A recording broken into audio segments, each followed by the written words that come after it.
네, 코로나19 신규 확진자가 어제 416명 발생해 이틀 연속 400명대를 유지했는데요. 하지만 이번 주 국내 첫 백신 접종을 앞두고 재확산 우려는 여전한 상황입니다. 네, 최재욱 대한의사협회 과학검증위원장과 코로나19 백신 접종 내용부터 짚어보겠습니다.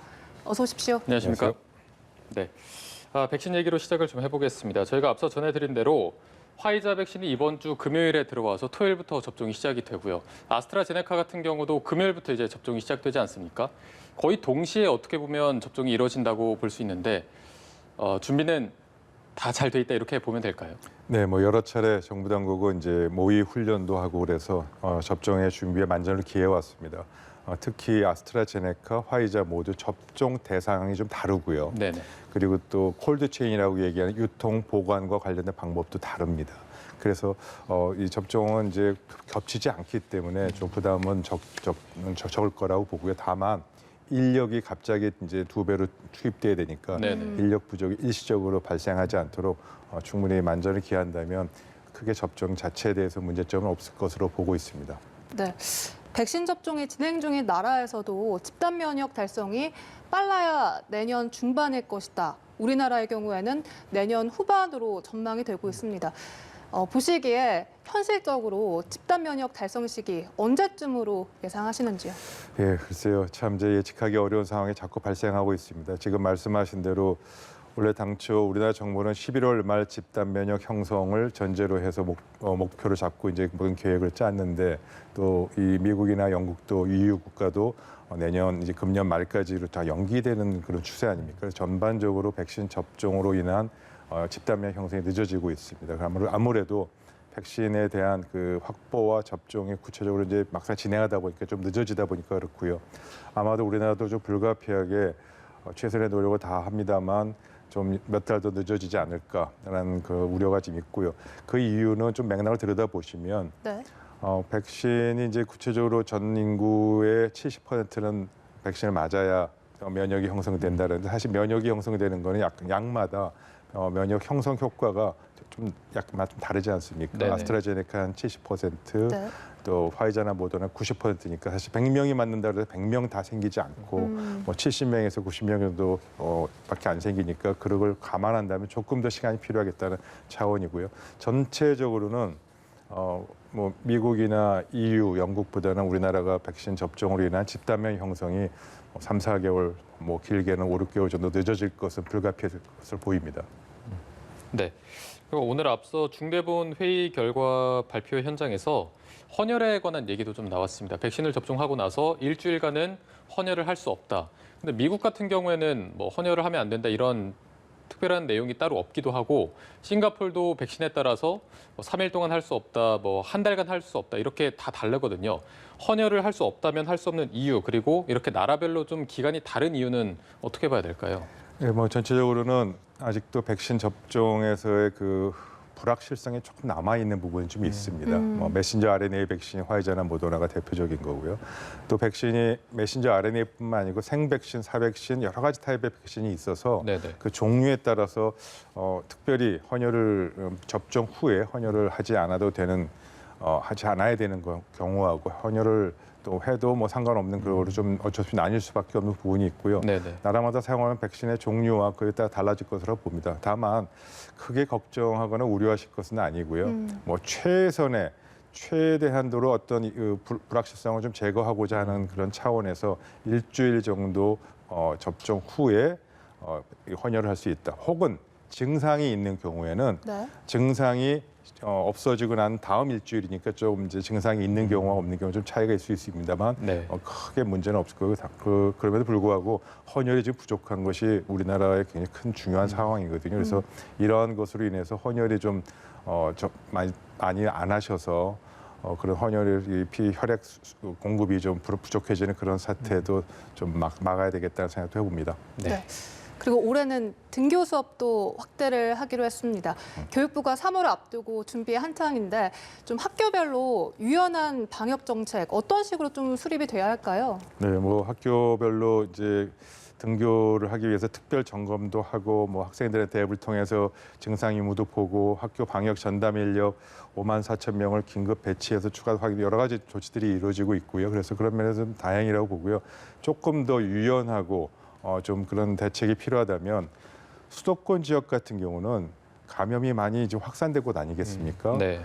그런 곳이나 그런 어떤 이 특정 지역에서는 조금 더 선제적인 검사가 좀 필요해 보이는데요. 뭐 대표적으로 좀 서울대학교는 이 중심으로 해서 서울대학교가 시범적으로 학생들을 전수 신속 PCR 검사를 통해서 선제적으로 찾아내는 그런 시도도 하겠다고 공식적으로 발표한 바가 어제 있었습니다. 그래서 네. 그러한 방식으로 선제적으로 학생들의 그 PCR 검사, 신속 PCR 검사를 통해서 코로나를 찾아내는 그런 노력들도 유연한 대책 중에 하나라고 좋은 사례라고 봅니다.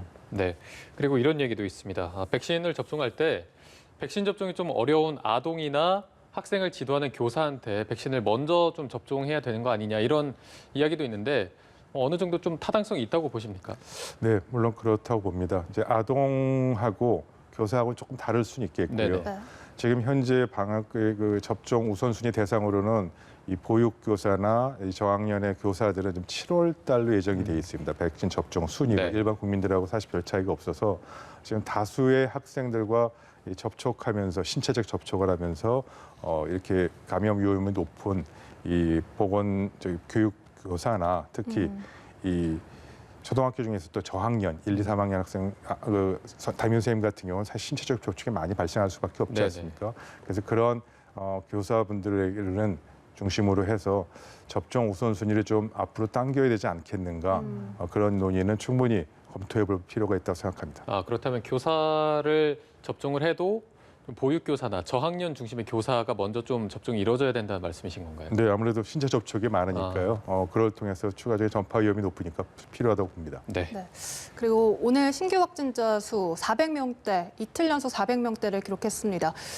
600명대를 기록한 이후에 4일 연속 내림세를 보이고 있긴 하지만 이 검사 건수 대비 양성률을 보니까 2.01%입니다. 네. 이 2%대 무엇을 의미합니까?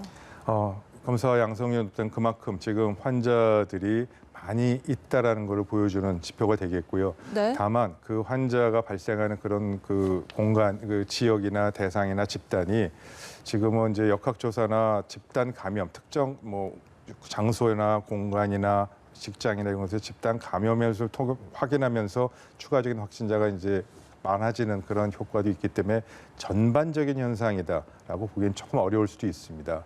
그래서 집단 감염이 해소되면 감염 양성률은 떨어질 수도 있기 때문에 조금 더 며칠 들여다보면서 다음 주 초 중반까지의 상황을 들여다보면 집단 감염의 그런 효과를 제거하고도 양성률이 계속 올라가는지 그다음에 전체적인 환자 수가 유지되는지 혹은 감소하는지 이런 부분을 판단해 보면 이번에 그 전반적인 추세를 판단해 보고 대책도 마련할 수 있을 것이라고 생각합니다. 네. 그리고 저희가 앞서 전해드리기도 했는데 그 남양주 플라스틱 공장 관련 누적 확진자 163명이거든요. 굉장히 많은 확진자가 발생했는데 정부도 이제 좀 긴급 방역 점검을 하겠다.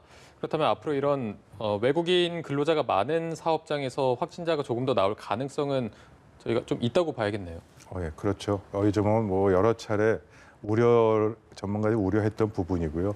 아마 외국의 경우 선례가 굉장히 많습니다. 싱가포르도 초기에 방역이 잘 되다가 환자가 급증하는 폭발하는 사태가 대부분 외국인 근로자의 합숙소, 기숙사에서부터 시작해서 직장에서 감염이 확산됐습니다. 그것과 마찬가지로 지금 외국인이라는 근로자가 중요한 건 아니고요. 네네. 네. 어떠한 형태의 직장, 그 중에서도 생산직은 재택근무가 안 됩니다. 네네. 꼭 출근해야만 됩니다. 그래서 생산 제조업에 근무하시는 분들 중에서 기숙사 생활을 집단 시설을 같이 있는 그런 공간에는 내국인이든 외국인이든 관계없이 이 감염의 위험이 굉장히 높은 지역이 집단이기 때문에 좀 더 면밀하고 선제적인 조치가 필요했었던 것이라고 보여지고 그렇게 네네. 말씀드려야 되고요. 조치가 사실 좀 늦었다라고 보여지는 게 맞고요. 이제 고용노동부가 중심에 대해서 긴급 점검도 들어갑니다만 네. 점검에서 더 나가서 선제적인 조치. 결국 외국에서 많은 나라에서 이미 많은 그 사례가 있습니다. 선제적으로 신속 PCR 검사 통해서 전수를 조사하는 것을 주기적으로 하는 방안. 혹은 거기서 더 나가서 사업주가 자율적으로 내 사업장을 보호하기 위해서 코로나2 보호하기 위해서 자율적으로 이런 신속 PCR 검사 같은 걸 하는 그런 나라들의 선례를 참고해서 보다 좀 적극적인 조치가 좀 있었으면 좋겠습니다. 네. 실제 이 남양주 공장뿐만 아니라 서울 구로구, 인천 서구, 충남 아산시 등 전국 지역 곳곳에서 산발적으로 이 사업장에서의 감염이 일어나고 있거든요. 사업장에서 마스크 착용이 좀 보편화되긴 했지만 아무래도 많은 시간, 장시간 동안 같은 공간에서 있다 보니까 좀 방역의 틈새는 있을 수밖에 없을 것 같은데요. 맞습니다. 바로 그 점 때문에 좀 아까 제가 말씀드린 것이고요. 일반 이제 사무직이나 이제 그런 공간과 달리 생산직은 어쩔 수 없이 재택근무가 안 되고요. 네. 출근해야만 되고 또 이 밀집된 공간에서 육체적인 부분을 통해서 접촉이 많이 이루어질 수밖에 없고 또 식당이라든지 화장실이라든지 또 기숙 이런 집단 거주 시설과 같은 곳에서 감염 위험이 매우 높은 그런 사업장이기 때문에 네네. 이 점에 대해서는 별도의 조치가 좀 특단의 선제적인 조치는 반드시 필요한 이유가 되겠습니다. 네. 그리고 또 집단 감염에 취약한 장소 중에 하나가 PC방일 텐데 전북 전주의 PC방에서 또 확진자가 발생했습니다. 4명이 확진됐고 그 비슷한 시기에 PC방을 방문한 사람, 이용한 사람이 600명에 달한다고 해서요. 아무래도 감염에 취약한 장소이기 때문에 앞으로 더 번질 가능성 이런 것도 배제할 수 없겠네요. 네, 물론 그렇습니다. 그래서 다행히 방역질병청이 중심이 돼서 600명 이용자분들에게 동시간대에 계셨던 분들에게 문자 발송을 해서 증상이 있으면 빨리 검사를 받을 수 있도록 안내 조치를 했고요. 네. 이와 유사한 사례는 이제 이미 과거에도 있었기 때문에 PC방에서의 이런 집단 감염을 좀 줄일 수 있는 방안들에 대해서 사업주 또 이용객이 조금 더 면밀한 주의와 예방 조치에 대해서 관심을 좀 기울여 주시면 좋지 않을까 생각해 봅니다. 네. 네, 알겠습니다. 최재욱 대한의사협회 곽검증위원장과 이야기 나눠봤습니다. 오늘 말씀 고맙습니다. 고맙습니다. 감사합니다.